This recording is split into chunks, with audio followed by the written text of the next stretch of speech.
మరచెంబు కథ రచన వాణి. ఈ రోజుల్లో రంగు వెలిసిపోయి పాతబడినట్టుండే వస్తువులు, యాంటీక్ నగలు ఫ్యాషన్ అట.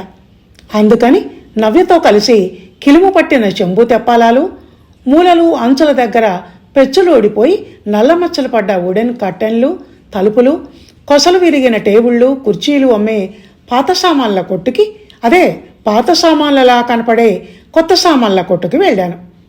నాబోటి వాళ్లకు ఆ షోరూమ్ చాలా బీదవాళ్ల ఆర్థిక పరిస్థితికి అందుబాటులో ఉండే షాప్లా అనిపించింది. మనసులో జాలి కూడా వేసింది. అలా అని అవేమీ పాత సామాన్లు కావట. వాటి ధర కూడా మనం కొనుక్కునే మిలమిల మెరిసే వస్తువుల ధర కన్నా చాలా ఎక్కువట. రిచ్ పీపుల్ ఇంట్లోనే అలాంటివి ఉంటాయట. మా నవ్య చెప్పింది. ఎవడి పిచ్చి వాడికి ఆనందం అని అనుకుంటూ ఉండగా ఒక పక్కనున్న చెక్క అలమారాలో ఓ ఇత్తడి మరచెంబు కనిపించి నన్ను ఆకర్షించింది. ఆనందోత్సాహాలతో దాన్ని చేతుల్లోకి తీసుకొని నిమురుతుంటే నాకు మా బామ్మ గుర్తుకొచ్చింది.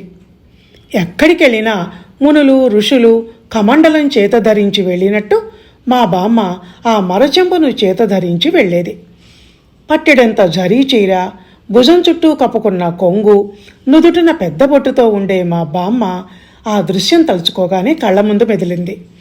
ప్రయాణమయ్యేట నా వెళుతున్నప్పుడు తాతయ్య ఆ చేతిలో ఒక ట్రంకు పెట్టె, ఈ చేతిలో ఒక పెద్ద గోనె సంచి పట్టుకొని నడుస్తుంటే మా బామ్మేమో ఆయన వెనక ఈ మరచెంబు పట్టుకొని మెల్లిగా అడుగులో అడుగులేస్తూ నడిచేది. మరచెంబు ఎందుకు అంటే ఎటు వెళ్ళినా నీళ్లు వెంట ఉండాలి, దీనికి మర ఉండటం వల్ల నీళ్లు తొణికిపోవు అంటూ ఉండేది. నిజమే, ఆ రోజుల్లో ఎక్కడ పడితే అక్కడ ఈ రోజుల్లో లాగా వాటర్ బాటిల్స్ దొరికేవి కాదు కదా మరి.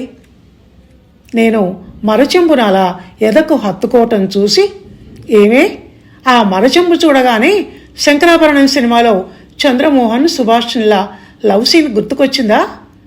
నీకు ఏదన్నా ఫ్లాష్ బ్యాక్ ఉందేంటి సామజవరగమన అంది నవ్వుతూ. దాని మాటలకు నేను నవ్వుతూ, ఈ బుచ్చి మరచెంబుకు ఎన్నెన్ని కథలో ఎన్ని ఫ్లాష్ బ్యాక్లో కదా అనుకున్నాను ఆప్యాయంగా దాని వంక చూస్తూ.